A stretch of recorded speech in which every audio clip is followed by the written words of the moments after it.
نحمده ونستعينه ونستغفره ونعوذ بالله من شرور أنفسنا ومن سيئات أعمالنا من يهده الله فلا مضل له ومن يضلل فلا هادي له وأشهد أن لا إله إلا الله وحده لا شريك له وأشهد أن محمدا عبده ورسوله يا أيها الذين آمنوا اتقوا الله حق تقاته ولا تموتن إلا وأنتم مسلمون يا أيها الناس اتقوا ربكم الذي خلقكم من نفس واحدة وخلق منها زوجها وبث منهما رجالا كثيرا ونساء واتقوا الله الذي تساءلون به والأرحام إن الله كان عليكم رقيبا يا أيها الذين آمنوا اتقوا الله وقولوا قولا سديدا يصلح لكم أعمالكم ويغفر لكم ذنوبكم ومن يطع الله ورسوله فقد فاز فوزا عظيما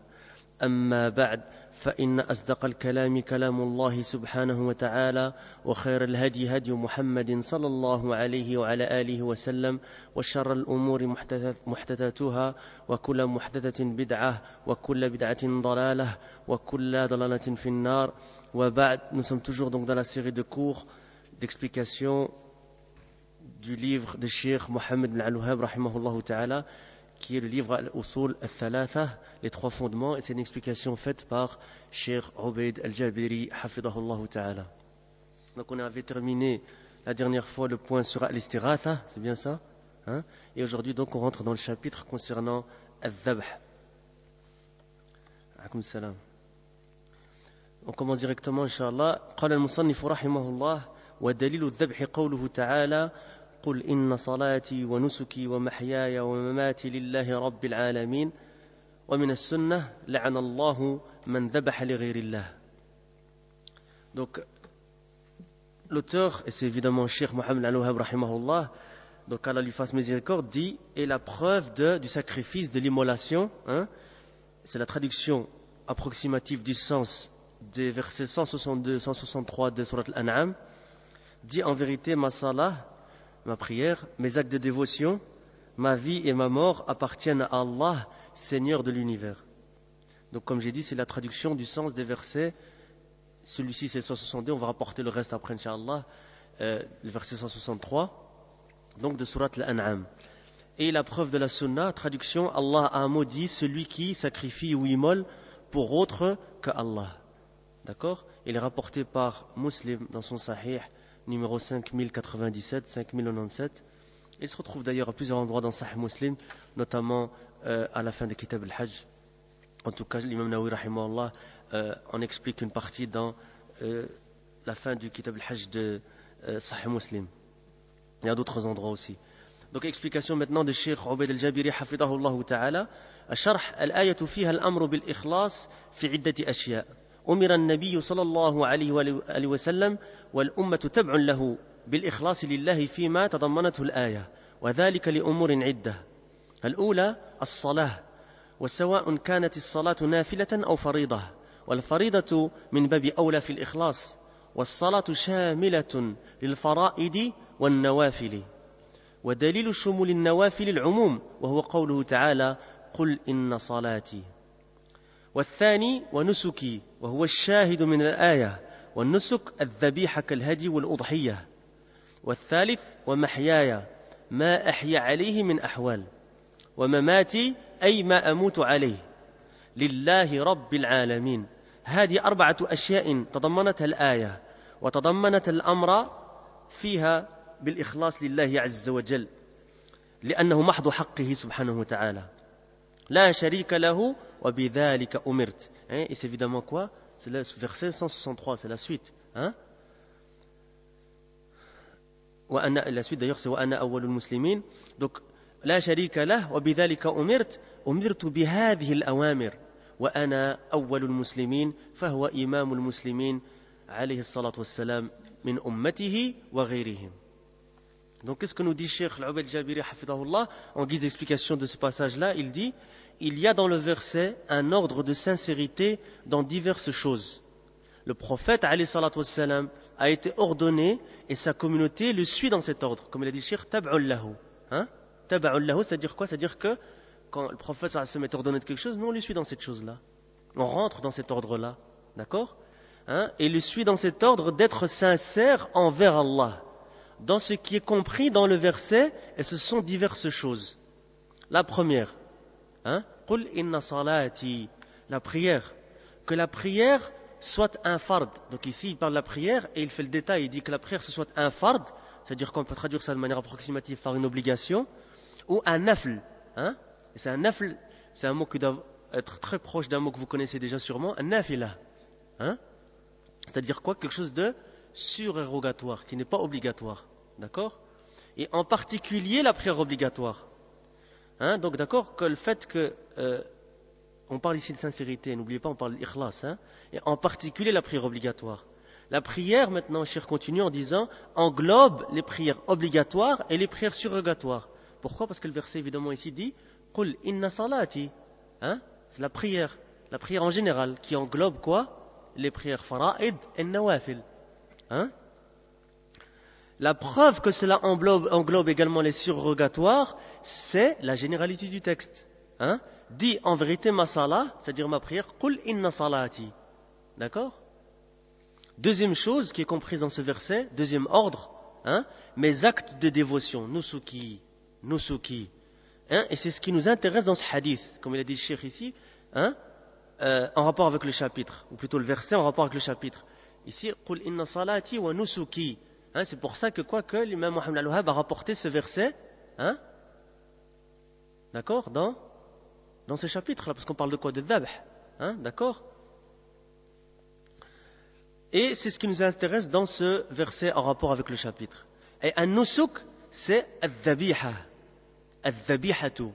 Le sacrifice, ou bien si vous voulez l'immolation, le fait de sacrifier une bête, comme al-hadi ou al-udhiya. Alors ici, on est obligé de sortir du livre, et de voir ce que nous disent des grands savants pour définir ça. On ne va pas laisser des mots, des termes comme ça sans les définir. La différence, est-ce qu'il y a une différence d'abord entre al-hadi ou al-udhiya? Qu'est-ce que al-hadi et qu'est-ce que l'udhiya? Et s'il y a une différence entre eux, quelle est cette différence? D'accord? Alors j'ai été vous prendre deux grands savants. C'est Cheikh Abdullah ibn Abdurrahman al-Bassam. Cheikh Abdullah ibn Abdurrahman al-Bassam, rahimahullah, qu'Allah lui fasse miséricorde, parmi les étudiants de Cheikh Abdurrahman al-Sa'di. Alors qui est Abdurrahman al-Sa'di? Qui sait me dire parmi les livres les plus importants que chaque frère devrait avoir en tête normalement? Il en a écrit de nombreux, mais le premier qui doit venir en tête, c'est le tafsir, le fameux tafsir de Cheikh Sa'di. L'ulama d'ailleurs l'appelle même pas par son titre, il l'appelle tafsir al-Sa'di. C'est un des tafsirs que les ulama conseillent, parce que déjà c'est un tafsir salafi, c'est un tafsir d'un savant contemporain, donc il va être plus facile pour nous à comprendre. Et surtout, pourquoi il va être plus facile pour nous à comprendre? C'est ce qu'on appelle un tafsir bil ma'na. C'est un tafsir bil ma'na, c'est-à-dire que Cheikh Sa'di rahimahullah, il a fait tout le travail pour nous, il rapporte un verset directement son sens. D'accord? Et donc Cheikh Abdullah ibn Abdurrahman al-Bassam, c'est un grand savant qui a écrit de nombreux livres, et notamment il a fait un sharh très très connu de Umdat al-Ahkam, qui s'appelle Taysir al-Allam, Sharh Umdat al-Ahkam, qui est en 2 volumes et qui a été même publié dans certaines éditions en 1 volume, les deux en 1, d'accord? Et je pense qu'une des meilleures éditions pour ça, c'est Tabat ibn al-Jawzi. Et donc, il a fait aussi une explication de Boulough al-Maram. Et d'ailleurs, quand les étudiants, les Tullab al-Ilm, quand ils étudient les livres dans le fiqh, ils commencent par Umdat al-Ahkam avant Boulough al-Maram. Umdat al-Ahkam, c'est 427, si je me souviens bien, hadiths, de Bukhari et Muslim. C'est tous des hadiths qu'on appelle muttafaq alayha, d'accord? Et c'est des hadiths dans le fiqh. Et c'est classé dans les chapitres, par chapitre, al-Abwab al-Fiqhiyya. Et donc, Cheikh al-Bassam s'est attaché à expliquer ce livre-là. Il a expliqué ensuite Boulough al-Maram, qui est très connu aussi, qui est un livre de qui? On avait déjà dit ça dans nos cours. Ibn Hajar, al-Hafid Ibn Hajar al-Asqalani, d'accord? Boulough al-Maram qui est expliqué par de nombreux savants, notamment le fameux savant Al-Amir al-San'ani, rahimahullah, le fameux savant du Yémen, qui écrit Subul al-Salam, c'est-à-dire l'explication la plus réputée, la plus connue et la plus utilisée par les mashayikh. Et Cheikh al-Albani, rahimahullah, il donnait cette explication, l'explication de ce livre à l'université de Médine. Et ça a été publié, ça. Ils ont pris ces livres à Cheikh al-Albani et ils mettaient des commentaires, en fait, dans son livre à lui de Subul al-Salam. Et donc, ils ont pris son livre, cette copie-là qu'il avait, de ses propres mains, avec son écriture, et ils ont publié ça. Et c'était publié en 4 tomes, Mektabat al-Ma'arif, hein, et c'est donc le ta'liqat de Cheikh al-Albani rahimahullah sur Subul Salam, Sharh al-Bulugh al-Maram. C'est pas le sujet du cours aujourd'hui, mais c'est important de temps en temps de rapporter quelques titres. Hein. Et donc là, je vous ai pris la définition de Al-Udhiyya dans le Sharh de Bulugh al-Maram de Cheikh Abdullah al-Bassam rahimahullah. D'accord? Le Sharh, il s'appelle Tawdih al-Ahkam, hein, Sharh Bulugh al-Maram, et c'est volume 3, si je me souviens bien, page 71. Hein? Il dit que Al-Udhiyya, son pluriel, c'est Al-Adahi. Hein? Al-Adahi. De toute façon, si le volume n'est pas juste, vous retrouverez dans Kitab Al-Udhiyya ou Kitab Al-Adahi, c'est très facile à retrouver, Inch'Allah. Donc, Al-Adahi, hein? Pluriel, Al-Adahi. Et on dit aussi Dahiyya. Pluriel, Dahaya. D'accord? Donc on dit Udhiyya et on dit Dahiyya. Hein? Et le pluriel de Udhiyya c'est Adahi. Et le pluriel de Dahiyya c'est Dahaya. Hein? Et certains arabes, parmi dans les langues des arabes, ils ont dit Dihiyya. Hein? Donc si vous trouvez ça dans un livre, vous vous étonnez pas un jour. Ala kulli hal. Et son nom, il est tiré du temps où débute le sacrifice dans la législation islamique. C'est quoi le temps? Ça doit vous rappeler Udhiyya, Dahiyya. Ça doit vous rappeler un temps de la journée. Ad-Duha, na'am, temps de Duha. D'accord? Hein? Et c'est pour cela qu'on l'appelle Yawm al-Adha. Hein? Eid al-Adha. D'accord? Et c'est Cheikh al-Uthaymin, rahimahullah, maintenant c'est le deuxième savant que je vous ai dit, Cheikh al-Uthaymin, qui est très connu, hein, qu'Allah lui fasse miséricorde, et qui est aussi d'ailleurs un des élèves de Cheikh Abdurrahman ibn Sa'di, rahimahullah. Il dit dans son Sharh de Zad al-Mustaqni', hein, qu'il appelle Sharh al-Mumti', et c'est un livre à lequel je fais souvent référence ici, il est dans le fond de la mosquée là-bas, il fait en 15 tomes, il est fini, hein, à l'époque quand on l'avait acheté, il sortait volume par volume. Hein, et maintenant vous pouvez, alhamdoulilah, l'acheter, les 15 volumes en une fois, il est fini. Hein, d'ailleurs à la fin vous trouvez Tamma bihamdillah, hein, c'est-à-dire que l'explication est finie, elle a été éditée de manière complète en 15 volumes. Ala kulli hal, donc Cheikh al-Uthaymin, il dit dans Sharh al-Mumti' ala Zad al-Mustaqni', volume 7, page 421, il dit qu'elle est appelée comme cela, c'est-à-dire quoi?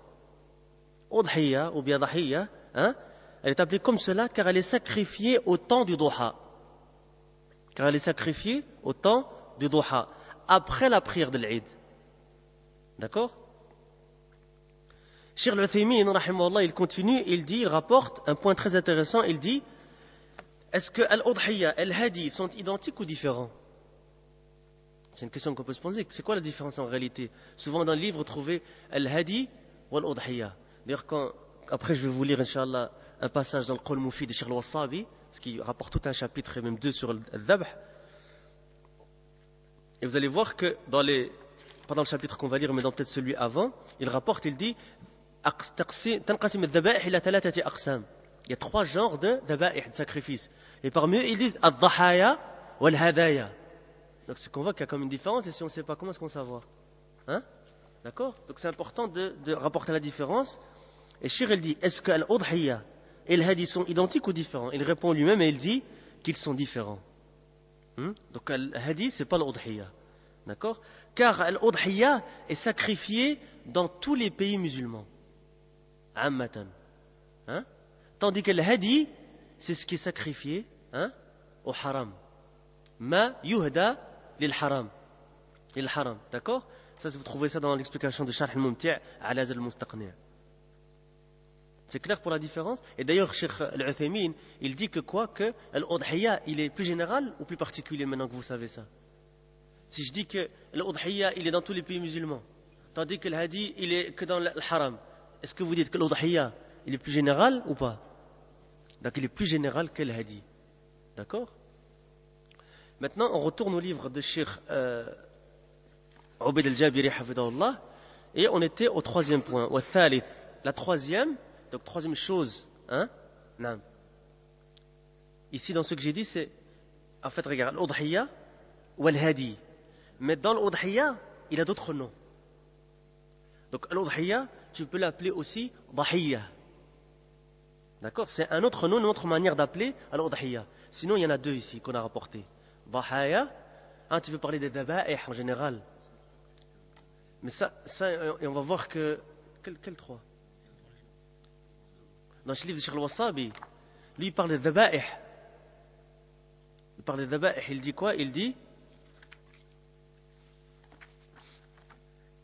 Je vais te prendre le chapitre directement. Il dit en fait, تنقسم الذبائح إلى 3 أقسام. Mais quand il veut dire par là, c'est vis-à-vis du hukm. C'est vis-à-vis du hukm, pas vis-à-vis du genre. Le hukm, c'est-à-dire jugement. Parce qu'on va voir après, Inch'Allah, dans la suite du Cheikh Obeid, ce qu'il va expliquer, qu'il y en a qui sont légiférés, il y a des sacrifices qui sont légiférés, par dalil. Il y a des sacrifices qui sont bid'i. Et il y a des sacrifices qui sont shirki. Tu vois, c'est pour ça qu'il a dit trois genres. Je sais que ça peut prêter un peu confusion, c'est pour ça que je n'ai pas voulu lire tout le chapitre. Mais en fait, ici, quand tu regardes, je te passerai le livre après si tu veux. Tu vois, أولاً ذبائح مشروعة وهي مثل.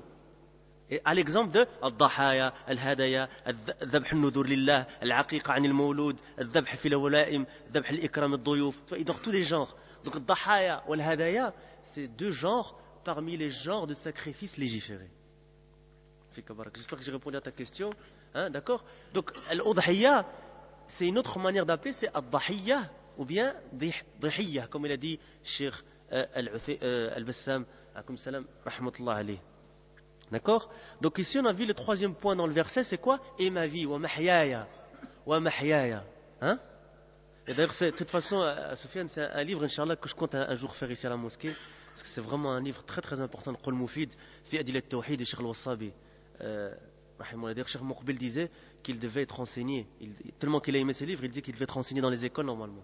Hein? Et donc ça veut dire quoi directement quand on nous dit ça? Quand Cheikh Moukbil dit ça, ça veut dire que nous on devrait déjà l'enseigner à nos enfants. Hein? Et pour l'enseigner à nos enfants, on doit nous-mêmes l'apprendre. D'accord? Hein? C'est vraiment un livre très très important, Inch'Allah. Qu'Allah nous facilite, on le fera. Donc 3e, et ma vie, ce que je vis comme situation. Mahyaya. Et ma mort, c'est sur quoi je meurs. Lillah à Allah, Rabbil Alamin, Seigneur de l'univers. Ces 4 choses, qui sait me rapporter les 4 choses que je viens de dire, c'est quoi? Qul inna salati wa nusuki mahyaya wa mamati. Lillahi Rabbil Alamin. Hein? Et vous vous souvenez, un jour, je vous avais dit qu'on allait revenir là-dessus. Quand je vous ai parlé de quoi? Vous avez apporté un règle dans le usul.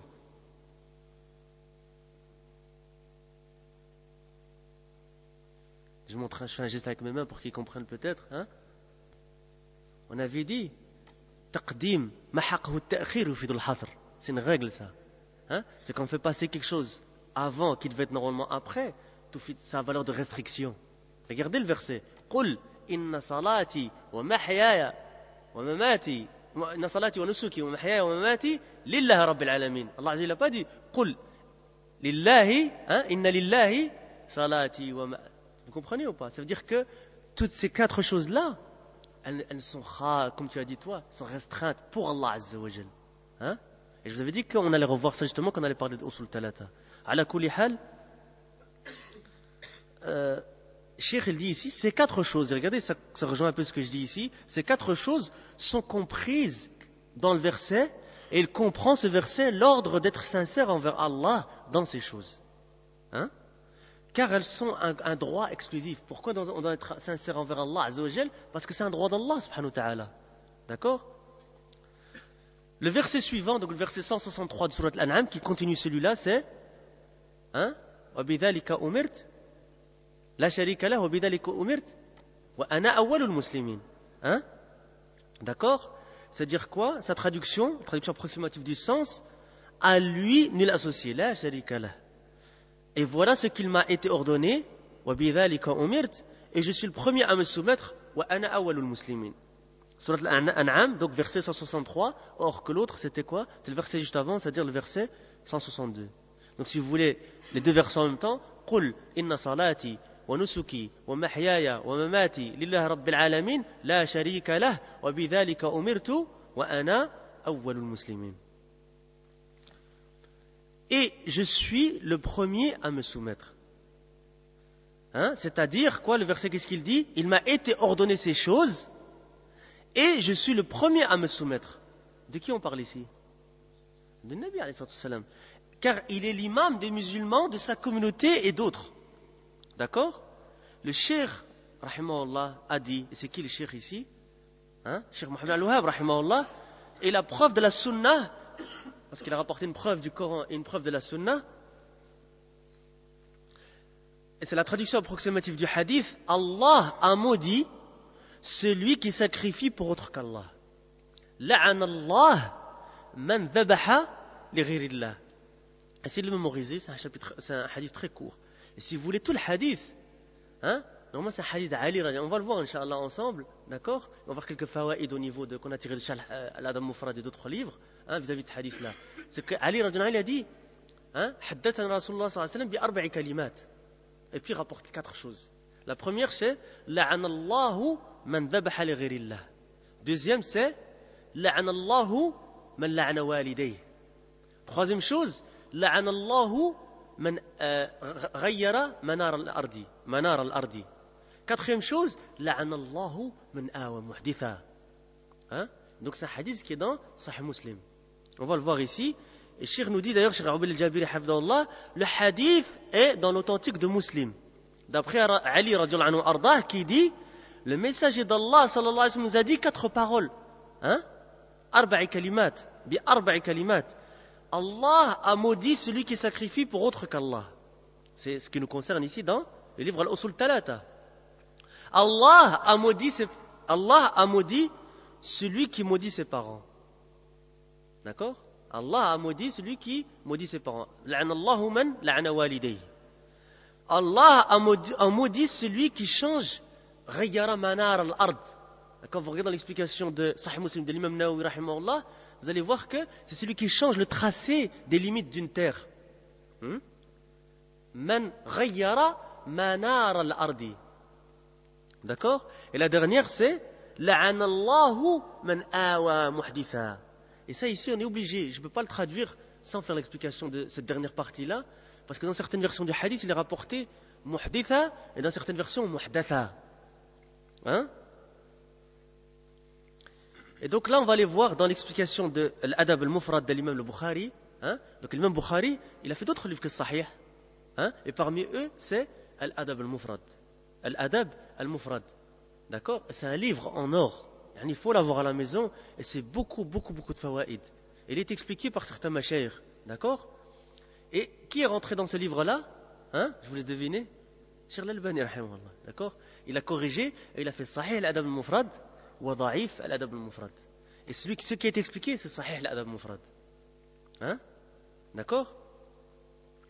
Et dans certaines versions du hadith, c'est muhdathan. Et certaines versions du hadith, c'est muhdithan. Pour les frères qui ont un peu d'arabe, déjà ils doivent avoir une différence flagrante au niveau de la vocalisation. De quoi? C'est seulement ça. Il y en a un qui est fa'il et il y en a un qui est maf'oul, c'est-à-dire qu'il y en a un qui est celui qui fait l'acte et l'autre qui est l'acte en tant que tel, quoi. D'accord? C'est muhdathan ou muhdithan. D'accord? Mais tous les deux subissent l'acte, tous les deux sont maudits, tu vois, je veux dire. Muhdith, c'est celui qui commet. C'est-à-dire que le muhdath, c'est l'action en tant que telle. Tu vois, comme tu as dit, qui est faite en fait. D'accord? Donc, si vous voulez, on va faire, Inch'Allah, l'explication en fonction des deux vocalisations, avec le kasr et avec le fath. D'accord? Donc, sur la version avec le kasra, celle qu'on a rapportée ici, muhdithan, c'est celui qui fait l'action. Comme vous regardez dans l'explication de Sharh al-Adab al-Mufrad, vous trouvez que c'est al-jani, le criminel ou le fautif, c'est-à-dire qu'Allah a maudit celui qui le protège, qui lui porte secours. Et selon la version, avec la fatha, muhdath, c'est quoi? C'est l'action innovée en elle-même. D'accord? Elle-même. Allah a maudit celui qui agrée l'innovation et patiente sur cette innovation.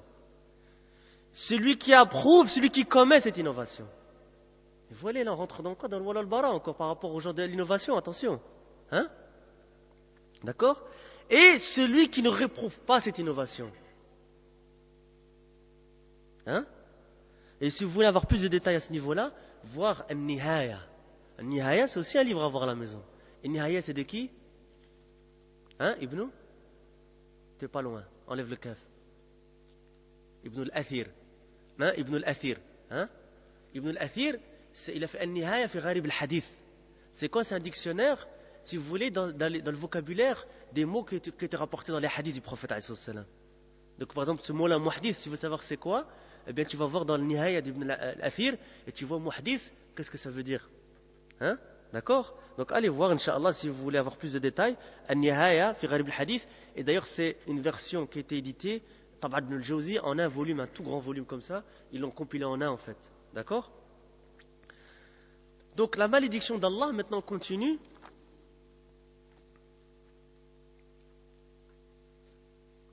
اللعن من الله طرد الملعون وإبعاده عن رحمة الله ومن المخلوق طلب الطرد والإبعاد من رحمة الله. Alors qu'est-ce que ça veut dire la malédiction? Al-la'n, hein? D'accord? La malédiction qui vient d'Allah, donc la'n min Allah subhanahu wa ta'ala, qu'Allah nous en préserve, c'est le renvoi de celui qui est maudit, l'éloignement de la miséricorde d'Allah. Donc faites attention, c'est pas évident de dire ça à quelqu'un, hein? D'accord? Et il faudrait qu'une fois on consacre un temps à faire la différence entre al-mu'ayyan ou al-la'n, hein? Général, maudire quelqu'un spécifique et maudire en général, d'accord? Les machères, ils ont consacré des paroles là-dessus, d'accord? Ce genre de masaïl-là. Donc on a dit quoi? La malédiction venant d'Allah subhanahu wa ta'ala, c'est le renvoi de celui qui est maudit, at-tard, hein? Wal-ib'ad, hein? L'éloignement de la miséricorde d'Allah subhanahu wa ta'ala. Maintenant, quand ça vient de la créature, hein? Min al-makhlouq, la demande de renvoi et d'éloignement de la miséricorde d'Allah. Hein? C'est-à-dire qu'il demande à Allah cet éloignement et ce renvoi-là, ce rejet-là. Hein? Et comme dit le cheikh ici, mahal shahid, c'est-à-dire quoi? On a rapporté un hadith ici, c'est juste ou pas? Qu'est-ce qui nous intéresse dans ce hadith par rapport au bab, par rapport au chapitre qu'on est en train de voir, qui est quoi le chapitre sur al-dhabh? Eh bien c'est quoi? Le cheikh va le dire ici. محل الشاهد هو ما اقتصر عليه المؤلف لعن الله من ذبح لغير الله ولا بد من بيان أمور في الذبح يجب التنبه إليها ووعيها لأن كثيرا من الناس يقول أنا ذبحت كذا هذا لغير الله وذلك خلط عجيب لقلة الفقه. Donc qu'est-ce que nous dit le cheikh ici? Il dit, hein, ce qui nous intéresse dans le hadith, dans le cadre de ce chapitre, eh bien c'est justement la partie du hadith à laquelle l'auteur s'est limité. C'est pour ça que Mohammed al-Wahhab, comme il a parlé d'Abh, il a rapporté que la première quoi? Phrase, la première des 4 masaïl du hadith. Parce que c'est pour ça, moi j'ai istidlal, vous vous souvenez? Il a rapporté un hadith en fonction d'une mas'ala. Donc il a rapporté qu'est-ce qui l'intéressait dans ce chapitre pour cette mas'ala de ce hadith-là. D'accord? Ça va? Alhamdulillah, on a vu le hadith en entier et on a vu quelques fawaïd au niveau du hadith. Et donc il dit le cheikh, l'auteur s'est limité à cette première partie du hadith-là. Ensuite, le cheikh continue en disant, donc le hadith il dit, Allah a maudit celui qui sacrifie pour autre qu'Allah. Donc l'imam Mohammed al-Wahhab s'est limité à cette partie-là du hadith. Maintenant, le cheikh nous dit, hein, et c'est pour ça qu'après on va rentrer dans le Qawl Mufid, Inch'Allah, il est obligatoire de mettre en évidence certains points concernant le sacrifice, al-dhabh, et de les comprendre, car beaucoup de gens disent, moi j'ai sacrifié telle chose, ceci est pour autre qu'Allah. Hein? Et Cheikh dit ceci est un mélange khaltoun, ajib, étonnant à cause du peu de fiqh. Donc nous on doit comprendre ces masaïl en tant que salafi surtout, hein? Et vous voyez surtout pour les frères, hein? Même ici on peut voir ça, c'est les frères qui voyagent un peu dans le Maghreb ou dans certains pays musulmans, etc. On voit beaucoup de shirkiyat à ce niveau-là dans le dhabh. Hein? Et on doit être apte à pouvoir faire le bayan dans nos familles, dans nos proches, hein? Aux gens, etc. Et de faire na'i al-munkar avec ilm, avec hikma, avec sagesse, et d'avoir avec adillah. Hein? Parce que les gens peuvent vous demander d'adillah. D'accord? Donc on doit maîtriser ce genre de masaïl en tant que salafi. Et donc il dit les chers, hein, sachez donc que le dhabh. فاعلموا أن الذبح قسمان ذبح عادة وذبح عبادة. الأول ذبح عادة ليس فيه أجر ولا وزر. هذا الأصل فيه عدم الأجر وعدم الوزر عدم الإثم. ومن ذبح العادة ذبح الذبائح للبيوت أو لاجتماعاتهم الخاصة. مثال ذلك تخرج مجموعة أناس أو عوائل إلى مكان ويذبحون ما تيسر لهم ذبيحة أو ذبيحتين أو أكثر أو أقل. هذا في الأصل ليس فيه أجر ولا وزر ما لم تدخله نية. فإن الوزر والأجر مترتبان على النية. فإن دخلته نية طيبة كإعفاف الرجل بهذه الذبائح أولاده وآل بيته فله أجر وإن دخلته نية سيئة كالفخر والخيلاء وكسر نفوس الفقراء كان عليه وزر إذن فليس في ذبح العادة أجر ولا وزر لذاته. Je lis le tout en arabe comme ça on fait le tout en français إن شاء الله. الثاني ذبح العبادة وهذا ثلاثة أقسام شرعي وبدعي وشركي. Hein? Je rapporte d'abord la première partie et après comme ça, hein? C'est peut-être mieux. Yallah. D'accord? Donc première partie, dit, le cheikh dit, le dhabh, il est de quoi? De deux types, de deux catégories. Il dit, le cheikh hafidahullah ta'ala, sachez donc que le dhabh, le sacrifice est de deux types, le sacrifice de ce qu'on appelle aada, coutume, on peut traduire ça par coutume, hein? Et le sacrifice d'adoration, dhabhu aadatin, dhabhu ibadatin. D'accord? Et le premier, c'est quoi? Dhabhu aadatin. C'est le sacrifice de coutume, hein? Et je vous demande d'être attentif ici pour pas qu'on se trompe. Parce que ou c'est aada, ou c'est ibada. Et si c'est ibada, on doit faire attention. Et si c'est une coutume, évidemment, aussi on doit faire attention parce que vous allez voir, si une nia qui rentre, ça change. Hein? D'accord? Il dit, le premier, le sacrifice de coutume, il n'y a pas de récompense ni de châtiment. Ça, c'est l'asl, ceci est la base. Et ça, c'est pour comprendre, ma chérie, regardez comment ils sont précis dans le tawhid. Hein? Ceci est la base, ça c'est l'asl. La base pour ce type, c'est qu'il n'y a ni récompense, ni péché. Parmi les sacrifices de ce type, Cheikh nous donne des exemples pour que ce soit plus clair pour nous. Hein? Comme les sacrifices pour les familles ou pour les réunions privées. Hein? Exemple de cela. Un groupe de gens ou de familles sortent à un endroit, d'accord? Et ils sacrifient ce qu'ils ont, ce qu'ils peuvent. Une bête, deux ou plus ou moins. Pour ceci, à la base, on a dit à la base, il n'y a ni récompense, ni péché. Mais regardez le cheikh, qu'est-ce qu'il dit ici. Et ça, c'est ce qu'on appelle, vous vous rappelez ce que je veux dire, un qaïd, une condition, hein, muhim, importante. Pour ceci, à la base, hein, il n'y a ni récompense, ni péché. À condition qu'il n'y ait pas d'intention. À condition qu'il n'y ait pas d'intention, d'accord? Niya. Car la récompense et le péché résultent de l'intention. Et ça, c'est une qaïda à étudier par cœur, ça. Al-azra wa al-thawab mutarattibani ala al-niyya. D'accord? Si la bonne intention y entre, maintenant, voilà, on parle de deux intentions différentes maintenant. On a dit quoi, la base, c'est quoi? C'est, hein? T'as ni péché, ni quoi, ni récompense. Maintenant, il y a une niya qui rentre et c'est une bonne niya. Vous vous situez un peu maintenant. Hein? S'il y a une bonne intention qui entre, comme par exemple, Cheikh nous clarifie ça, il donne un exemple, il dit, l'intention d'un homme de suffire aux besoins de ses enfants et des gens de sa maison. Hein? C'est une bonne intention ou pas? Hein? Avec ses sacrifices. Il est récompensé, évidemment. Pourquoi? Parce qu'il a eu une bonne intention. Niya tayyibah, comme dit le Cheikh ici. Et maintenant, l'autre cas.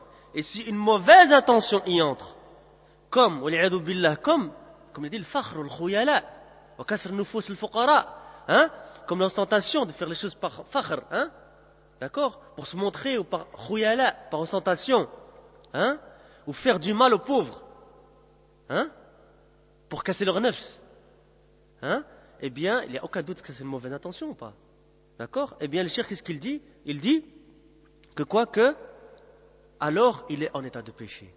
Donc l'ibra bimadha binniya, hein? Dans ce genre de, à la base, il n'y a pas de récompense ou de péché. Maintenant c'est une niya qui rentre, ça change. D'accord? Hein? Innama al-a'malu binniyat. Hein? Donc on a dit quoi? Il n'y a donc pas dans le sacrifice de coutume en lui-même un péché ou une récompense. Et moi j'ai fait une petite parenthèse aussi ici, évidemment, comme on a dit, sauf s'il y a une intention, et alors là c'est en fonction de quoi? De l'intention. Bihasab an-niyya. Alors deuxième genre maintenant. Dhabhu, quoi? Ibadatin. Il est lui-même de trois types. Dhabhu ibada, wa hada thalathatu aqsamin. Hein? Et maintenant c'est important de connaître chaque type, pourquoi? Parce que soit c'est légiféré, soit c'est une innovation de bid'a, soit c'est encore pire, c'est du shirk. Hein? Donc il dit le shirk shar'i wa bid'i wa shirki. Shar'i, bid'i, shirki. Inch'Allah, vous inquiétez pas, c'est facile à comprendre. فالشرعي ما شرعه الله عز وجل إما وجوبا كالهدي والأضحية على قول وهو الذي نرجحه والمندوب كالذي يذبح صدقة عن موتاه أو عن نفسه. Hein? Le premier type, c'est quoi? C'est le dhabh al-shar'i. Shar'i, ça doit vous rappeler un nom, c'est sharia. C'est-à-dire quoi? C'est le dhabh, le sacrifice qui est légiféré. D'accord? Et il dit, le cheikh ici, il dit, donc légiférer, c'est ce que Allah a légiféré. Soit, et vous voyez que légiférer, regardez les ulama comment sont précis, mais légiférer, ça peut être une obligation, et ça peut être un wajib, et ça peut être un mandoub. Ça peut être une sunna. Les deux sont légiférés. Donc le cheikh, il fait le tafsil. Hein? Mais tous les deux, alhamdoulilah, rentrent dans le légiféré. D'accord? C'est que quoi? C'est, donc il dit le cheikh, c'est ce que Allah a légiféré, soit une obligation, comme le hadi ou l'udhiyya. Mais pour les frères qui ont fait un peu de fiqh, directement ça doit attirer votre attention. Cheikh, il l'a mis dans l'obligation. Ça veut dire quoi? Ça veut dire que Sha'oub el-Jabiri, il a l'avis que c'est une obligation. En savant, sachant qu'il y a un khilaf chez Ahl al-Ilm là-dessus. D'accord? Hein? Et regardez qu'est-ce que dit le cheikh après, selon un avis, et c'est celui que je vois le plus fort. Alladhi nurajjihuhu. Hein? D'accord? Ou un autre, comme on a dit, soit une obligation, soit un quoi? Un mandoub. Mandoub, c'est quoi? C'est un synonyme de mustahab. D'accord? Hein? C'est quoi? C'est quelque chose qui est sunnah, qui est préférable de faire, qui est bien de faire. Et il a dit quoi? Comme celui qui sacrifie en guise d'aumône pour ses morts. D'accord? Hein? Il sacrifie pour Allah, évidemment. D'accord? Mais avec niyat sadaqa pour des gens qui sont morts de sa famille, par exemple. D'accord? Ou bien pour lui-même, sadaqa. Pour Allah Azza wa Jal, évidemment. Hein? Deuxième genre, c'est al-bid'i. Le dhabh innové. Il dit le cheikh, الثاني من ذبح العبادة هو البدعي كالذي يذبح عند قبر لله يذبح عند قبر لله معتقدا أن لها مزيد فضل عند هذا القبر فهو لم يقصد صاحب القبر بذبيحته ولذا كانت ذبيحته من البدعة لما تقدم فسميت بدعة لأنه عبد الله في مكان لم يشرع الله فيه العبادة. Il dit le dhabh qui est innové, c'est quoi? C'est comme par exemple le sacrifice qui est fait pour Allah près d'une tombe. Et attention ici, j'ai dit pour Allah, pas pour la tombe. Pour Allah près d'une tombe. Vous voyez la différence ou pas? Pour Allah près d'une tombe, inda qabrin, en croyant qu'à côté de cette tombe, le sacrifice a plus de préséance. D'accord? Eh bien, ce sacrifice, il dit le cheikh, est quoi? Est donc une et donc une bid'a. Et regardez qu'est-ce qu'il dit le cheikh ici.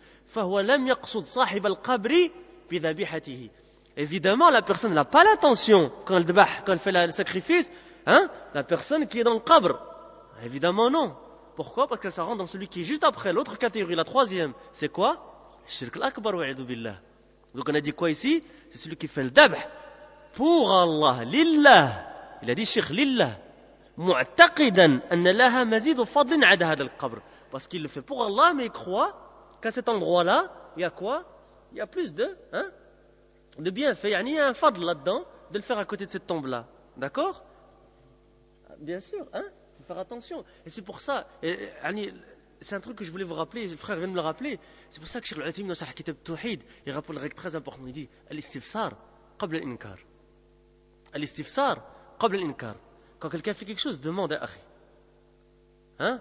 Quand tu vois quelqu'un fait un dhabh comme ça, tu ne vas pas chez lui dire tu fais du shirk akbar. Demande-lui d'abord. Si tu lui fais un nasiha, tu dois savoir qu'est-ce qu'il a fait pour pouvoir lui donner la bonne nasiha d'abord. D'accord? Et vous voyez que tout est en fonction de quoi? An-niyya, ya ikhwa. Wallahi, c'est important, ya ikhwa.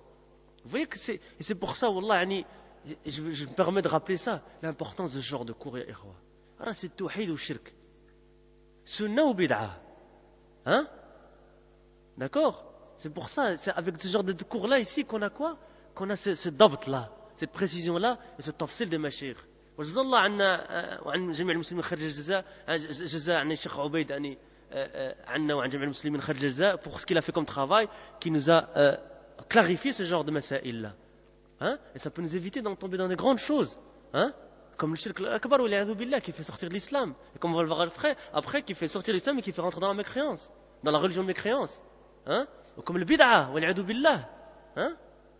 D'accord? Donc on continue par rapport au bid'i, c'est quoi? Ce sacrifice est donc une bid'a. Et maintenant on va mieux comprendre pourquoi c'est une bid'a. Hein? Regardez ma chère comment ils sont précis. Il dit qu'elle a été appelée bid'a car l'adoration est faite pour Allah. Donc ça c'est une chose. D'accord? Elle est faite pour Allah. Mais à un endroit où Allah n'a pas légiféré l'adoration. Et on va voir, Inch'Allah, plus loin dans le livre. Hein?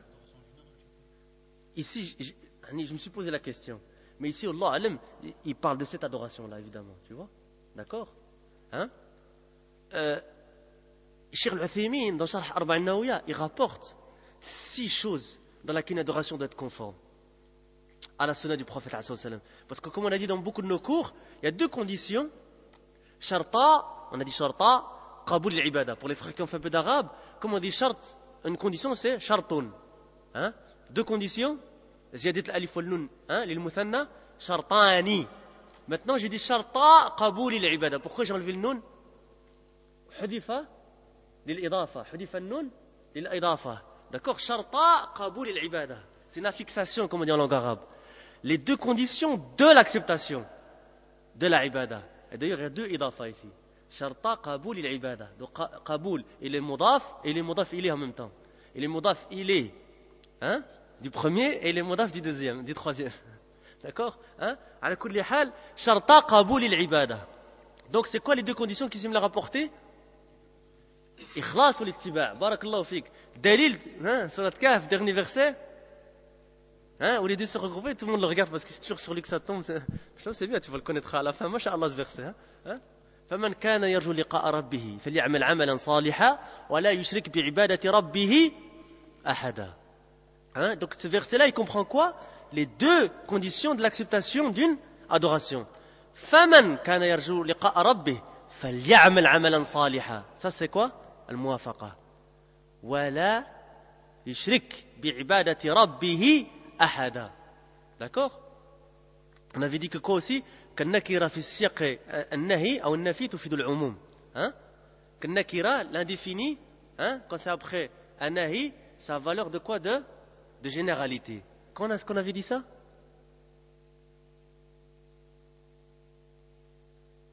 Hein? Qu'est-ce qu'on avait dit ça? Qui s'est me rappelé? Je sais pas, c'est toi qui veux me dire, rappelle. Je peux avoir un trou de mémoire aussi. Hein? Quand on a parlé de quoi?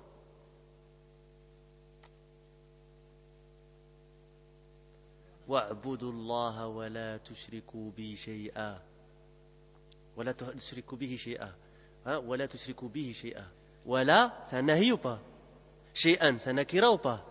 تفيد العموم, n'importe quoi. D'accord? Donc ici, qu'est-ce qu'on avait dit? Hein? Et tu avais raison, c'est dans Usul Talata. Donc on a dit quoi que c'est? Et Inch'Allah, dans la suite, je pense, de Usul Talata et sur Ubayd, il va rapporter ces 6 points-là, dans laquelle l'adoration doit être conforme à la sunna. Et parmi les 6 points, c'est quoi? L'endroit, al-makan. Et parmi d'autres, zaman.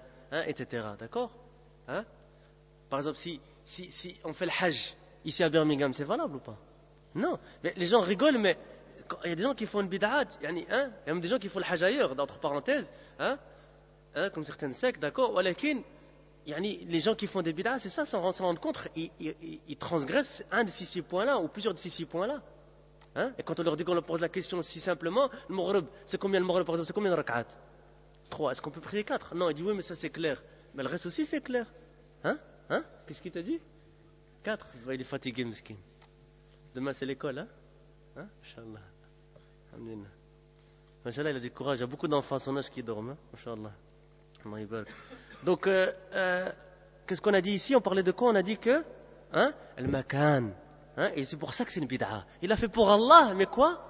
Pas un endroit qui est, ou plutôt un endroit qui est pas légiféré. C'est pour ça que c'est un shirk, un dhabh bid'i. Barakallahu fikum. Maintenant, 3e et dernière catégorie que Cheikh Abdel Jabiri rapporte ici, c'est quoi? C'est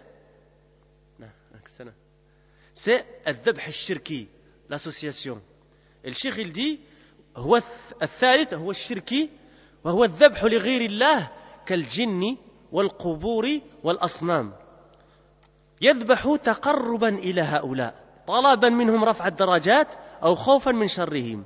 هذا هو الشركي الذي ينقل من ملة الإسلام إلى ملة الكفر والعياذ بالله, الذي كانت عليه قريش والمشركون, ولعله بهذا التفصيل اتضح الفرق بين الذبائح.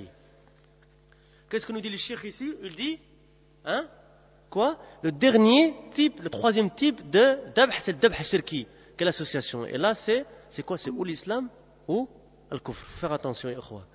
Le dhabh shirki, c'est le fait de sacrifier pour autre qu'Allah. Donc dans le bid'i, on avait dit que c'était pour Allah, mais que, hein, ici dans le cadre de ce qu'on avait dit pendant l'exemple qu'il a donné, c'était que l'endroit n'était pas correct. Il n'était pas légiféré. D'accord? Donc c'est le fait de sacrifier pour autre qu'Allah, wa'al'adhu billah, comme pour un djinn, ou les tombes, ou les idoles. Hein? Il sacrifie pour adorer ceux-là. Taqarruban ila ha'ula. En leur demandant de les élever en degrés, ou par peur de leur mal. Hein? Ce type de sacrifice est une association qui fait sortir de l'islam vers la religion de mécréance, vers la mécréance. Et c'est celui qui était pratiqué par Quraysh et les associateurs. Cheikh dit, hafidahullah ta'ala, peut-être qu'avec ce détail, les différents types de sacrifices sont maintenant plus clairs. Alors je voudrais ici faire une petite parenthèse, ou plutôt continuer dans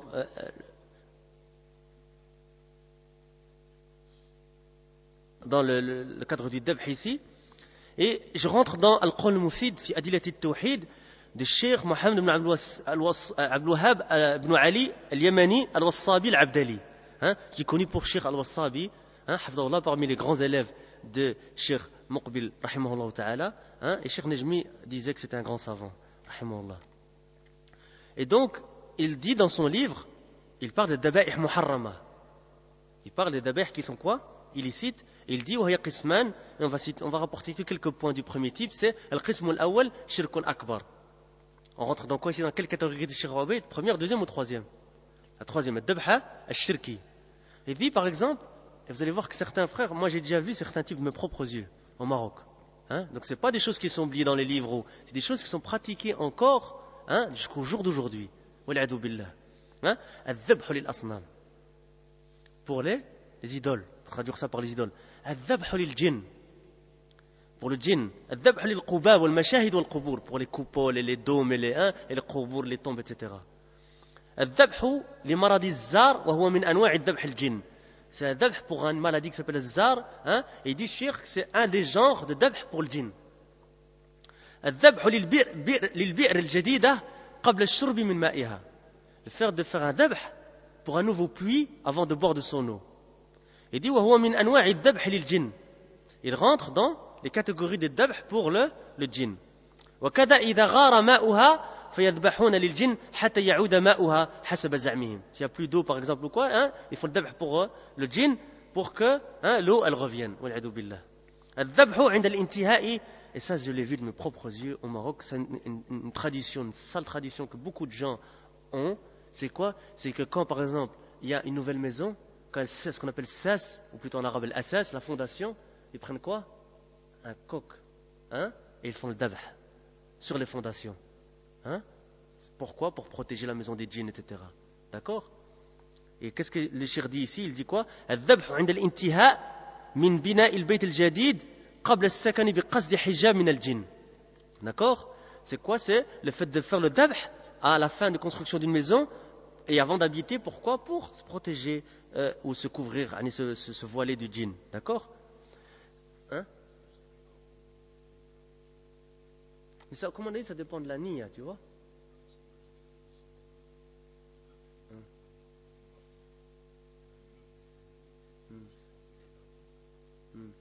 On discutera après, mais ça dépend de la niya toujours, tu vois. Hein? Ça dépend de la niya. D'accord? الذبح عند دخول العروسين البيت ومشيهما على دم الذبيحة. Rien qu'avec cet exemple-là, tu vas comprendre aussi que c'est en fonction de la niya. Hein? C'est quoi, comme il dit le cheikh ici, c'est quoi? C'est le fait d'égorger une bête, d'immoler une bête quand les deux nouveaux mariés, ils rentrent dans une maison et de les faire marcher sur le sang du sacrifice. D'accord? وهو من أنواع الذبح للجن. D'accord? الذبح السنوي للجبل حتى لا يسقط على البيوت المجاورة حسب زعمهم. Le fait de faire le dhabh pour des montagnes, pour qu'elles ne tombent pas sur les gens qui habitent à côté des montagnes. الذبح السنوي للبحر أو النهر حتى لا يبتلع من بجواره حسب زعمهم. C'est de faire pour la mer ou pour les fleuves, pour que, chaque année, pourquoi? Pour qu'ils ne les engloutissent pas. D'accord? الذبح للمريض من أجل الجن. أن يخرجوا منه إن كانوا قد دخلوا فيه. Quand quelqu'un est malade, faire le dhabh pour que le djinn sorte de quoi? De la personne qui est malade, s'ils sont rentrés dans la personne, ou لا يدخلون فيه إن كانوا لم يدخلوا حسب زعمهم. Ou pour qu'ils ne rentrent pas, donc s'ils rentrent pour qu'il va sortir, ou pour qu'ils ne rentrent pas, selon ce qu'ils prétendent. الذبح للجن إذا وجد كنز أو كنزا من مكان الكنز في مكان الكنز. Donc par exemple, le dhabh, si tu trouves un trésor à l'endroit où il y a un trésor. الخلاصة, il dit le cheikh, أن الذبح لغير الله يعتبر شركا أكبر. C'est pour ça, tu vois que les ulama, quand ils donnent des exemples, ils donnent toujours des qawaïd. Avec les qawaïd, toi après, tu sais voir où ça rentre. Tu vois? C'est pour ça l'importance de prendre des usul, des qawaïd dans le tawhid. Tu vois? Parce que même si tu ne connais pas tous les exemples, quand tu veux devant une situation, tu vas savoir si c'est du shirk, ou une bid'a, ou un dhabh légiféré. D'accord? Donc c'est en fonction de ces qawaïd. C'est pour ça que c'est important de faire ce genre de cours-là sur les différents types. Les qawaïd, quand c'est shirk, quand c'est pas shirk, la niya, etc. Quand c'est bid'i, quand c'est mashrou', quand c'est bid'i, quand c'est shirki, etc. D'accord? Et il rapporte, et on va terminer là-dessus, وقد أفتت اللجنة الدائمة للإفتاء. Donc c'est l'assemblée le comité permanent des grands savants pour la ifta, pour la fatwa, que بأن الذبح لغير الله تعالى شرك أكبر. Que le dhabh pour autre qu'Allah, que le fait de sacrifier une bête pour autre qu'Allah, c'est quoi? C'est un shirk akbar, c'est-à-dire un grand shirk qui fait sortir de l'islam, et le shirk il donne la référence Andur Fatawa al-Lajna Da'ima, volume 1, page 127. D'accord? On a fini avec ça le chapitre sur le dhabh. Alors je ne sais pas si vous voulez ou si vous avez un petit peu le temps. Je vous avais parlé une fois d'une histoire de Cheikh Al-Albani rahimahullah. J'avais dit, je vous la rapportais de mémoire, mais j'avais dit qu'une fois je vous la rapporterai. C'est l'histoire de la page perdue. Est-ce que vous voulez que je vous la rapporte ou vous voulez rentrer chez vous On peut le faire, Inch'Allah. D'accord? Et donc c'est une histoire qui rapportait que j'avais rapporté déjà dans un de mes cours, mais j'aime bien toujours rapporter exactement ce que disent les mashayikh pour ne pas tomber dans l'erreur. Et c'est une histoire que j'ai tirée d'un livre édité par Dar al-Minhaj qui est Tadkiru al-Nabihin بسير أسلافهم حفاظ الحديث السابقين واللاحقين. Et c'est un livre de qui? De Cheikh Rabi' ibn Hadi al-Madkhali, hafidahullah ta'ala. Et dans ce livre-là, il fait la biographie en long et en large de pas mal de grands mashayikh parmi les gens du hadith et des grands savants, notamment Cheikh Mohammed Ibrahim, parmi les anciens et puis les contemporains. Hafid al-Hakami, Mohammed Ibrahim, Cheikh Al-Albani, Cheikh Muqbil, etc. D'ailleurs, il termine par Cheikh Al-Albani, Cheikh Muqbil. Et quand il fait la biographie de Cheikh Al-Albani, rahimahullah, il rapporte Jalduhu fil bahth. Jald, vous savez c'est quoi Jald? Quelqu'un de quoi? De qawi, de fort dans le bahth. De la patience. D'accord? Et qui était très fort dans le bahth et qui faisait beaucoup de bahth. Et il dit, exemple, il va donner deux histoires pour en fait montrer comment Cheikh Al-Albani il était mujtahid dans le bahth. Il dit, al-awwal, ou al-qissa al-oula, il dit qissatul waraqati ad-da'i'a, l'histoire de la page perdue. Il dit qala Cheikh rahimahullah, donc il cite qui? Cheikh Al-Albani lui-même qui raconte cette histoire. في مقدمة فهرس مخطوطات دار الكتب الظاهرية المنتخب من مخطوطات الحديث. Donc c'est tiré d'un livre qui est un glossaire en fait des manuscrits de Dar al-Kutub al-Zahiriya. C'est quoi? C'est de la Maktaba al-Zahiriya wallahu alam de Damas, de Dimashq dont j'ai déjà parlé.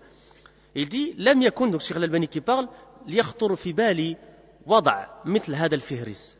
Donc il parle d'un glossaire de livres. Il dit, j'ai jamais pensé à faire ce genre de glossaire. لأنه ليس من اختصاصي, car c'est pas ma spécialité. D'accord? وليس عندي متسع من الوقت يساعدني عليه. Il dit, et j'ai pas assez de temps, mon temps est pas assez large que pour faire ce genre de choses. Pour m'aider à faire ce genre de choses. ولكن الله تبارك وتعالى إذا أراد شيئا هيأ أسبابه.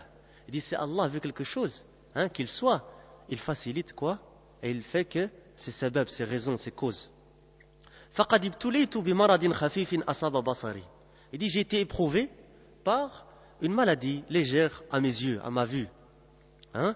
منذ أكثر من 12 عاما. Il dit depuis plus de 12 ans. فنصحني الطبيب المختص بالراحة وترك القراءة والكتابة والعلم في المهنة تصليح الساعات مقدار 6 أشهر. Il dit quoi le cheikh? Il dit et le médecin spécialiste en la matière, hein, donc à mon avis c'est sûrement un ophtalmologue, un médecin des yeux, il lui a dit, il a fait nasiha, il a fait le conseil de quoi, hein, de se reposer, raha, et de délaisser la lecture. Allahu Akbar. Donc nous, qu'est-ce qu'on doit faire? Nous, on doit lire. Le cheikh doit arrêter de lire. Hein? Allah al-Musta'an. Hein? Ou al-kitaba, et d'écrire. Le cheikh lui a dit, tu écris trop. Le médecin lui a dit d'arrêter un peu d'écrire, de lire et de se reposer un peu. Ou al-amal fil mihna. Pourquoi? Parce que vous savez que Cheikh Al-Albani était quoi? Hein? Son métier c'était? Il était horloger, naam, mais hein, à l'ancienne. C'est-à-dire quoi? Qu'il réparait les mécanismes des horloges, etc. Et c'est un métier qu'il a hérité de son père. Et c'est peut-être là, de là qu'il a appris, hein, qu'il a eu la précision dans son travail, subhanallah. C'est un travail qui demande beaucoup de précision et de patience. Et il dit donc qu'il devait s'arrêter pendant 6 mois. Musiba. Il dit فعملت بنصيحتي أول الأمر. Il dit j'ai appliqué son conseil au début. Il dit le cheikh. فتركت ذلك كله نحو أسبوعين. Il dit j'ai délaissé tout ça, hein, plus ou moins 2 semaines. ثم أخذت نفسي تراودني. Après mon nefs, hein, تراود, hein, elle me poussait, hein, elle m'appelait, hein, وتزين لي أن أعمل شيئا في هذه العطلة المملة. Et elle m'embellissait de faire quelque chose pendant ce congé ennuyeux. Hein? Et il dit عملا لا ينافي بزعمي نصيحته. Il dit mon nefs, elle me poussait à faire quelque chose, hein, pendant ces congés ennuyeux, mais une action qui ne va pas aller à l'encontre, hein, d'après ce que je prétends, dit le cheikh lui-même, hein, de son conseil, du conseil du médecin. فتذكرت رسالة مخطوطة في المكتبة. Je me suis rappelé un manuscrit, un épître en manuscrit dans la Mektaba. اسمها, il parle de quoi la Mektaba? Mektaba الظاهرية à Dimashq. اسمها ذم الملاهي. ذم الملاهي. C'est une رسالة الحافظ ابن أبي الدنيا. لم تطبع فيما أعلم يومئذ. Il dit c'est une رسالة qui n'a jamais été éditée d'après ce que je sais, le cheikh dit. Il dit à ce jour-là. فقلت, Cheikh Al-Albani, il dit, je dis, ما المانع من أن أكلف من ينسخها لي حتى يتم نسخها ويأتي وقت مقابلتها بالأصل يكون قد مضى زمن لا بأس به من الراحة. Il dit, Cheikh, il dit, où est le problème? Qu'est-ce qui va m'empêcher, hein, de donner comme responsabilité à quelqu'un de la copier? Parce qu'à l'époque, il n'y avait pas de photocopieuse, évidemment. D'accord? Il y avait ce qu'on appelle des noussakh, c'est des gens qui prenaient un livre et qui le recopiaient. Hein? D'accord?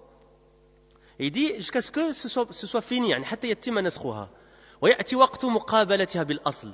Il dit, et que après tout ce temps de retranscription, eh bien, le temps va arriver où je pourrais la comparer avec l'asl, avec le manuscrit. Donc la retranscription, je pourrais la, hein, comparer avec le manuscrit. Hein? Et il dit, et à ce temps-là, Inch'Allah, il y aura déjà un temps écoulé où je me serai déjà assez reposé.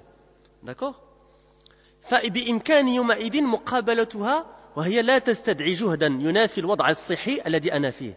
Hein? Et ce jour-là, je pourrais comparer donc cette transcription à la base, à l'original, hein, avec un effort qui va pas, et que ça va pas demander un effort qui va aller à l'encontre de ma situation de santé, d'accord, hein, dans lequel je suis.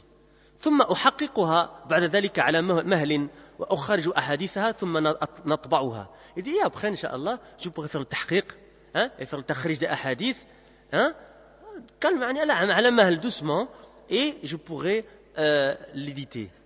وكل ذلك على فترات, hein, en différents temps, لكي لا أشق على نفسي. Pour pas quoi, en peu de fois, comment on pourrait dire ça, en plusieurs fois. Pourquoi? Pour pas me fatiguer, pour pas me faire du mal.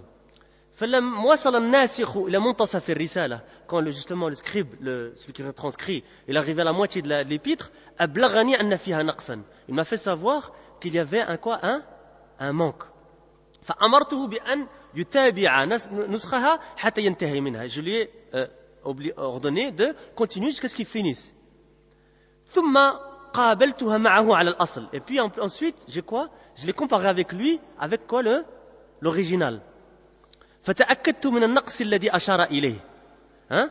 Et j'étais sûr à ce moment-là de la diminution dont il avait donné une indication, ce qu'il avait indiqué. وأقدره ب4 صفحات من ورقة واحدة في منتصف الكراس. Elle a dit, et je l'évaluais, je l'estimais à quoi 4 صفحات, 4 صفحات, 4 pages si vous voulez, de quoi في ورقة واحدة, sur un grand papier, sur une feuille si vous voulez, ou plutôt 4 feuilles ou 4 pages, oui, sur une feuille, في منتصف الكراس, à la moitié du cahier. D'accord? فأخذت أفكر فيها. J'ai commencé à réfléchir à cela. وكيف يمكنني العثور عليها. Comment est-ce qu'il pourrait la trouver, la voir? والرسالة المحفوظة في مجلد من المجلدات الموضوعة في المكتبة. La risala, elle était préservée dans un des volumes, parmi les volumes de la Maktaba. تحت عنوان مجاميع, en dessous d'un titre qui s'appelle مجاميع. وفي كل مجلد منها على الغالب عديد من الرسائل والكتب مختلفة الخطوط والمواضيع والورق لونا وقياسا. Et dans ce مجاميع, et dans chaque volume de ce مجاميع, il y a en général على الغالب عديد من الرسائل, de nombreuses رسائل et des livres et des manuscrits divers, et de divers, dans la taille, dans le papier, etc. نعم قياسا لونا والورق. Il dit فقلت في نفسي, je me suis dit en moi-même, d'accord, il dit quoi, لعل الورقة الضائعة قد خاطها المجلد سهوا في مجلد آخر من هذه المجلدات. Il a dit peut-être que cette page perdue, elle a été خاطه, elle a été quoi, cousue par ce qu'on appelle mujallid. Vous avez mujallad, vous avez le mujallid. Vous avez muhadath. Mujallid, c'est celui qui fait le mujallad. C'est celui qui enveloppe le livre de cuir. Et vous trouvez ça, certaines personnes qui font ça encore. Je l'ai vu de mes propres yeux en Égypte. D'ailleurs, j'ai fait un cadeau pour quelqu'un de ma famille. Et vous pouvez vous faire un propre livre à vous en cuir, avec le nom, votre nom, et vous pouvez faire imprimer en lettres d'or, etc. Pour ceux qui connaissent un peu l'Égypte, c'est pas loin de Majd al-Azhar. Il y a un petit quartier derrière où il y a tous des petits artisans, etc. Et vous trouvez encore des gens qui font ce qu'on appelle tajlid. D'accord? Et donc, al-mujallid, il dit sahwan fi mujalladin akhar min hadim. Peut-être elle a dit que le mujallid, il l'a fait, l'a cousu par erreur, sahwan, par distraction, dans un autre volume de ces mujalladat. فرأيتني مندفعا بكل رغبة ونشاط باحثا عنها فيها على التسلسل. Il a dit, tu me vois à ce moment-là quoi, mundafi'an, motivé, على نشاط, نشاط, très motivé et actif dans la recherche de cette page perdue. Et il dit, Cheikh, ونسيت أو تناسيت نفسي. Il a dit, j'ai oublié ou je me suis fait oublier moi-même, il dit. والوضع الصحي الذي أنا فيه. Et la situation de santé, mon état de santé dans lequel j'étais. فإذا ما تذكرته لم أعدم ما أتعلل به من مثل القول بأن هذا البحث لا ينافيه. En résumé, il dit quoi? Il dit que il s'excusait lui-même, le cheikh. أتعلل به. Il s'excusait lui-même, il disait que cette recherche, il disait elle va pas à l'encontre de la nasiha que le médecin lui a faite. D'accord? Il dit أنه لا يصحبه كتابة ولا قراءة مضنية أو مضنية. Il dit pourquoi le cheikh, pourquoi il s'est excusé lui-même? Il dit parce que ce bahth-là, il n'y a pas de lecture, il n'y a pas d'écriture avec, comme il a dit le médecin. D'accord? وما كدت أتجاوز بعد المجلدات حتى أخذ يسترعي انتباهي عناوين بعض الرسائل والمؤلفات لمحدثين مشهورين وحفاظ معروفين فأقف عندها باحثا لها دارسا إياها. Et donc il a passé quelques mujalladat et puis son attention a été prise par quoi? Par des titres de certains épîtres, de certains ouvrages de certains grands muhaddithines connus, célèbres, وحفاظ معروفين, des huffad du hadith très connus. فأقف عندها باحثا لها. Il a dit, je commence à m'arrêter, à commencer à rechercher là-dedans. Et à l'étudier. دارسا إياها.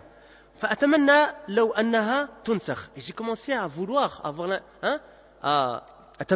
l'espérance, à espérer qu'elle soit quoi? Qu'elle soit retranscrite. وتحقق. Et qu'elle soit, qu'il y ait un tahqiq là-dessus. ثم تطبع. Et qu'elle soit éditée. ولكن كنت أجدها في غالب الأحيان ناقصة الأطراف والأجزاء. Il a dit, et je l'ai trouvé en général qu'il y avait des parties qui manquaient. فأجد الثاني دون الأول مثلا. Je trouve par exemple le deuxième et pas le premier. فلم أندفع لتسجيلها عندي وتابعت البحث على الورقة الضائعة Il a dit, j'ai pas eu la motivation, j'ai pas pensé à quoi? À les enregistrer, à enregistrer ces volumes-là. وتابعت البحث عن الورقة الضائعة. Et j'ai continué à chercher cette page perdue. لكن عبثا حتى انتهت مجلدة المجاميع البالغ عددها 152 مجلدة. Il a dit, et j'ai continué sans résultat jusqu'à ce que j'ai fini tous les mujallad, tous les volumes de Al-Majami' qui arrivent au nombre de 152 volumes. بيد أني وجدتني في أثناء المتابعة أخذت أسجل في مسودتي عناوين بعض الكتب التي راقتني وشجعني على ذلك أنني عثرت في أثناء البحث فيها على بعض النواقص التي كانت قبل الصوارف عن التسجيل. Et à un certain moment, dans sa recherche, il s'est motivé à écrire, dans un certain cahier, des titres de certains livres qu'il a appréciés, et ça l'a motivé. Et surtout, ce qui l'a motivé, c'est que dans sa recherche, il est justement tombé sur certaines des choses qui manquaient ailleurs, comme je vous l'avais dit dans le cours qu'on avait fait avant, d'accord? Et qu'il était tombé sur des choses qui manquaient avant qu'il commence à enregistrer. D'accord? ولما لم أعثر على الورقة في المجلدة المذكورة قلت في نفسي لعلها خطت خطأ في المجلد من مجلدات كتب الحديث. Donc il s'est dit, comme il n'a toujours pas trouvé cette page dans les volumes qu'il avait cités, il a dit, je me suis dit en moi-même, peut-être qu'elle a été cousue dans le volume par erreur de certains volumes de كتب الحديث. Donc là, il est dans une autre section. كتب الحديث. والمسجلة في المكتبة تحت عنوان حديث. Et qui sont enregistrés dans la mektaba sous le registre hadith. فأخذت أقبلها مجلدا مجلدا. أقبلها c'est embrasser. Peut-être qu'il l'a fait là. أقلبها c'est quoi? Il a dit quoi? Il a dit j'ai commencé à aller chercher volume par volume. حتى انتهيت منها دون أن أقف عليها. Jusqu'à ce que je finisse sans encore trouver cette page perdue. Donc il a fini tous les volumes de la section hadith aussi. ولكني سجلت أيضا عندي ما شاء الله تعالى من المؤلفات والرسائل. Il a dit mais j'ai quand même enregistré ce qu'Allah il a voulu comme épître et ouvrage. وهكذا لم أزل أعلل النفس وأمنيها بالحصول على الورقة. Et chaque fois il faisait espérer et il disait quoi qu'il allait quand même trouver cette page perdue. فأنتقل في البحث عنها بين مجلدات المكتبة. Il dit il cherchait, il allait de quoi, de mujallad en mujallad dans la mektaba. ورسائلها من علم إلى آخر. Et ces épîtres d'une science à l'autre. Il allait chaque fois de science en science. D'accord? حتى أتيت على جميع المخطوطات المحفوظة في المكتبة. Il a dit jusqu'à ce que j'ai fini tous les manuscrits de la mektaba الظاهرية. والبالغ عددها, écoutez bien le chiffre. والبالغ عددها نحو 10,000 مخطوطة دون أن أحظى بها. Qui est arrivé plus ou moins au chiffre de 10 000 manuscrits. Sans que je trouve cette page perdue. Vous avez compris pourquoi Cheikh Rabi' a donné ça comme exemple pour montrer la force de Cheikh Al-Albani dans le bahth? Et où en est-nous par rapport à ça? حينئذ يئست عفوا من الورقة. Et à ce moment-là, il a perdu espoir en concernant la page. ولكني, regardez le mashayikh comment ils sont, العلم. ولكن نظرت فوجدت أن الله تبارك وتعالى قد فتح لي من ورائها بابا عظيما من العلم. Cheikh, il n'était pas triste, il savait qu'Allah il a voulu un khair, un autre khair que cette page, et que ça c'était qu'un sabab. Comme il a dit au début, qu'Allah il facilite le sabab. C'est quoi? Il a dit, j'ai trouvé qu'Allah tabaraka wa ta'ala m'avait ouvert derrière cette page perdue une immense porte de la science. طالما كنت غافلا عنه كغيري.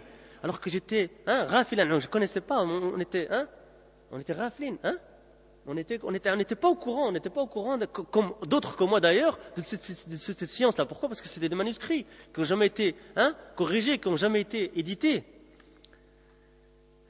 Et donc il dit le cheikh, il dit وهو أن في المكتبة الظاهرية كنوزا من الكتب. Et c'est quoi? C'est que dans la مكتبة الظاهرية il y a des trésors de livres. والرسائل des épîtres في مختلف العلوم النافعة التي خلفها لنا أجدادنا رحمهم الله تعالى. Et d'épîtres dans les différentes sciences bénéfiques que nous ont laissé nos aïeux, qu'Allah leur fasse miséricorde. وفيها من نوادر المخطوطات. Il y a des manuscrits très rares التي قد لا توجد في غيرها. et que peut-être il n'existe pas ailleurs. من المكتبات العالمية, dans les مكتبات, dans les librairies mondiales. مما لم يطبع بعد, et dans ce qui n'a pas été encore édité. Donc c'est encore il parle de manuscrits évidemment ici. فلما تبين لذلك واستحكم في قلبي واستأنفت دراسة مخطوطات المكتبة كلها من أولها إلى آخرها. Quand cela m'est apparu, et que ça a pris place dans mon cœur, j'ai continué l'étude. De quoi il a délaissé la page, c'est fini. Mais il a continué dans l'étude de ces makhtoutat, de ces manuscrits-là, tous, du début à la fin, du premier manuscrit au dernier. للمرة الثانية, parce qu'il avait déjà fini, pour la deuxième fois, il les a tous refaits. Vous allez voir qu'après il l'a fait 3 fois. فأخذت أسجل الآن, maintenant il a commencé à enregistrer, quoi, كل ما يتعلق بعلم الحديث. Et là, vous allez voir que, encore une fois, nos cours ils se rejoignent. Avec Sifat Salah, notre premier cours. Vous vous rappelez qu'on a fait sur les éditions et qu'on a fait sur les spécifications du livre, etc. Rappelez-le-moi, dans un instant, je vais vous dire pourquoi il y a une corrélation entre les deux. Il dit فأخذت أسجل الآن كل ما يتعلق بعلم الحديث.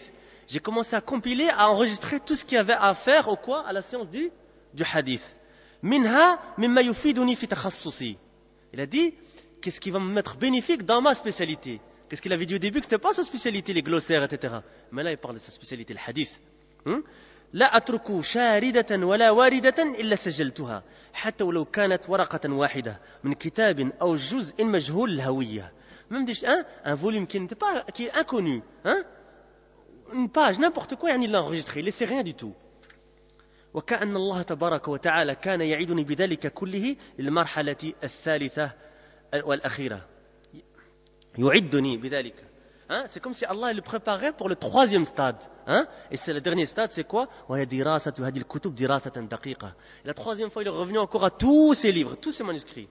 Mais on avait dit qu'il y avait plus de 1000 manuscrits, ou presque proche de 1000 manuscrits. Il les étudiait d'une étude précise. Il a dit واستخراج ما فيها من الحديث النبوي مع أسانيده وطرقه وغير ذلك من الفوائد.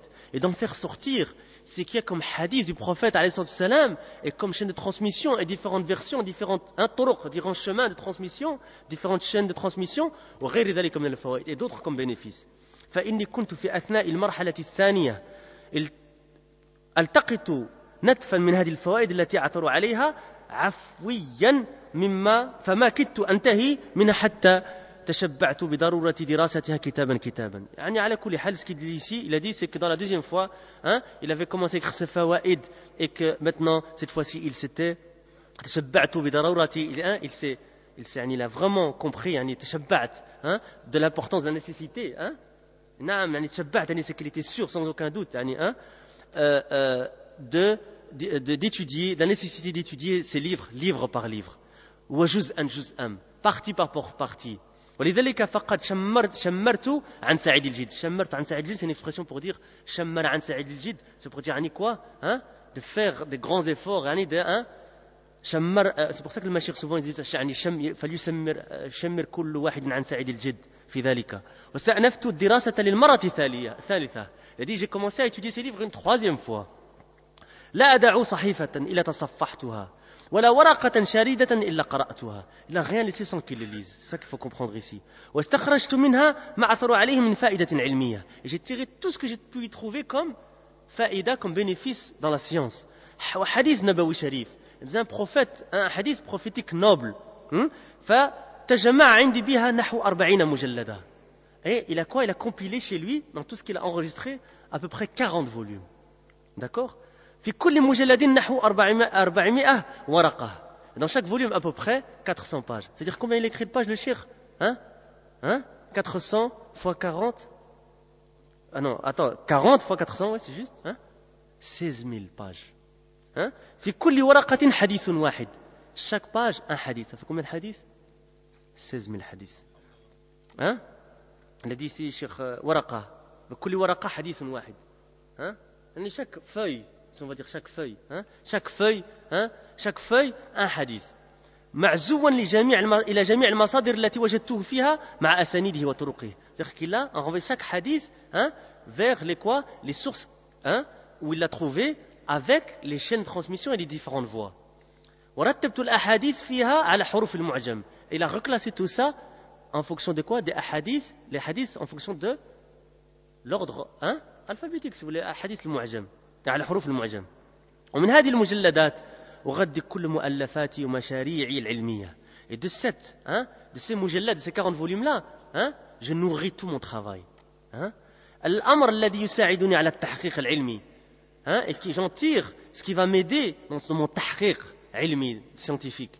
الذي لا يتيسر لأكثر أهل العلم, qui n'a pas été facilité à beaucoup de gens de science. Et là on rejoint ce que je vous dis dans le livre, que Cheikh Al-Albani, il rapporte des chaînes de transmission que même certains gens de science n'ont jamais entendu parler. Et qu'ils ont connu justement par l'intermédiaire de Cheikh Al-Albani, parce que lui il a eu accès à ces manuscrits-là. D'accord? Et c'est donc une des spécificités de Sifat Salat qu'il a fait de Cheikh Al-Albani par exemple. Pourquoi? Parce qu'il a rapporté beaucoup de chaînes de transmission et différentes formulations, etc. D'accord? لا سيما في هذا الزمان الذي قنعوا فيه بالرجوع إلى بعض المختصرات في علم الحديث وغيره من المطبوعات. Et surtout dans cette époque, il parle de certains gens de science, où ils se sont suffi قنعوا بالرجوع إلى بعض المختصرات في علم الحديث. Ils se sont suffi à retourner à certains résumés dans la science du hadith et d'autres parmi les éditions, parmi les choses éditées. فهذه الثروة الحديثية الضخمة التي توفرت عندي ما كنت لأحصل عليها لو لم ييسر الله لي هذه الدراسة بحثا عن الورقة الضائعة. يعني tout cet immense فوائد, cet héritage dans le hadith, il a dit qu'il a eu Cheikh Al-Albani, il a dit je ne pouvais pas le trouver si Allah Azza wa Jalla me l'avait pas facilité, m'en avait pas facilité la recherche à travers la recherche de quoi? De la page perdue. فالحمدلله الذي بنعمته تتم الصالحات. Et il dit Cheikh, il fait dua, il loue Allah Azza wa Jalla, فالحمد لله الذي بنعمته تتم الصالحات. Et il dit ومن ثمراتها المباركة أنني اكتشفت في أثنائها بعض المؤلفات والأجزاء والكراريس القيمة التي لم يكن من المعلوم سابقا وجودها في المكتبة أصلا. Il dit parmi la baraka là-dedans, le thamara, les fruits bénis de ces recherches-là, c'est que il a pu trouver dans cette recherche différents ouvrages et différents volumes et différentes de valeurs qui n'étaient pas connues, donc on ne sait même pas l'existence dans cette mektaba avant cela. أو كاملة لذهاب الورقة الأولى وغيرها منها التي بها يمكن إعادة الكشف عن هوية المؤلف والمؤلف أو لإهمال الناسخ كتب ذلك على نسخته من الكتاب أو غير ذلك من الأسباب التي يعرفها أهل الاختصاص في دراسة المخطوطات. ولذلك خفيت على بروكلمان, il dit que même un certain Brookleman, Allah alam qui c'est, وغيره من المفهرسين, je ne sais pas si c'est un musulman ou un orientaliste, على كل حال, il a dit que ces gens qui étaient spécialistes dans le fait de faire des glossaires, مفهرسين, فلم يرد لها ذكر في فهارسهم إطلاقا. Il a dit dans leur glossaire, ces livres-là, on les a jamais été cités. C'est-à-dire que personne ne les avait jamais vus avant Cheikh Al-Albani. ولا بأس من أن أذكر هنا بعض المهمات منها مما يحضرني الآن. Et ensuite il cite une longue liste que je ne vais pas citer. Il cite en tout cas ici au moins 9, en tout cas 8, et puis ensuite encore 9. على كل حال, c'était pour vous rapporter avec un peu plus de précision cette histoire et pour vous montrer cette force dans le bahth et cette motivation. Inch'Allah, on essaiera d'en prendre exemple. Wa jazakumullahu khairan wa subhanaka wa bihamdik ashhadu an la ilaha illa anta astaghfiruka wa atubu ilayk.